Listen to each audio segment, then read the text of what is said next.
Wara l-konferma tal-Awditur Ġenerali li sa mill-2013 il-poplu Malti Wawxi sissa nstera aktar minn 50 miljun euro mill-kontijiet ta' dawlu l-ilma, il-Partit Nazzjonalista jtenni li gvern ġdid immexxi minn Bernard Grech irrot lura dawn il-miljuni fil-waqt li jibda jibgħat kontijiet ġusti ħalli jitneħħa dan is-serq.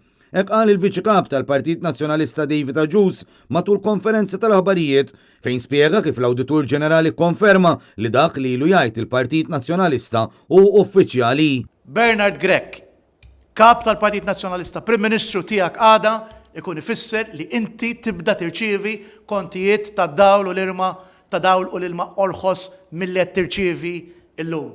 Għax illum għandna din is-serqa b'mod uffiċjali miktuba iswed fuq l-abjad mill-Awditur Ġenerali.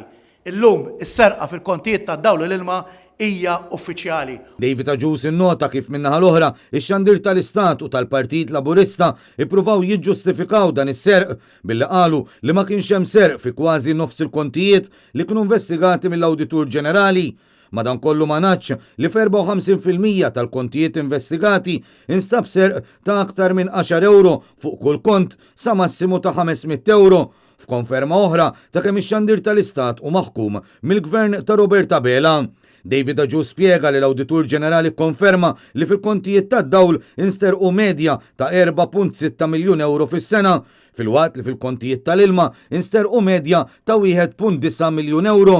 Dan ifisser total ta' 6 miljuni u nofs euro fis-sena.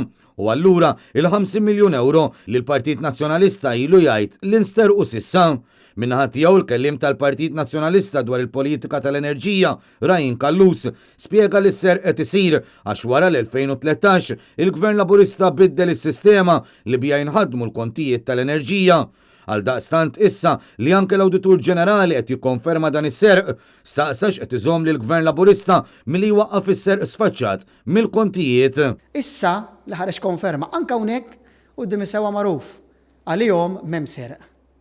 Però il-poplu tagħna għandu għażla waħda. Illi jekk irid jingħata refund, jekk irid illum qabel għada jieqaf milli jinsteraq m'għandux għażla. Vot lill Partit Nazzjonalista. Ryan Kallus qal li l-Awditur Ġenerali faħħar il-kunċett tal-smart meters li kienu introdotti f'pajjiżna minn Gvern Nazzjonalista għax bis-saħħa tagħhom l-arms żiedet id-dħul tagħha b'45 miljun euro minħabba l-inqata' s-serq. Spjega li l-Gvern Laburista qed jasal għal konklużjoni waħdu li familji ta' 3 jew 4 persuni huma klijenti li jkun smaw ħafna. Dan meta 3 jew 4 persuni huma l-ammont medju ta' familja Maltija. Id-Deputat Nazzjonalista tenna wkoll li mhux aċċettabbli li l-Partit Laburista u l-midja tiegħu kif ukoll ix-xandir tal-Istat qed jippruvaw iqarqu billi jkwotaw biss il-minoranza li ma nsterqux.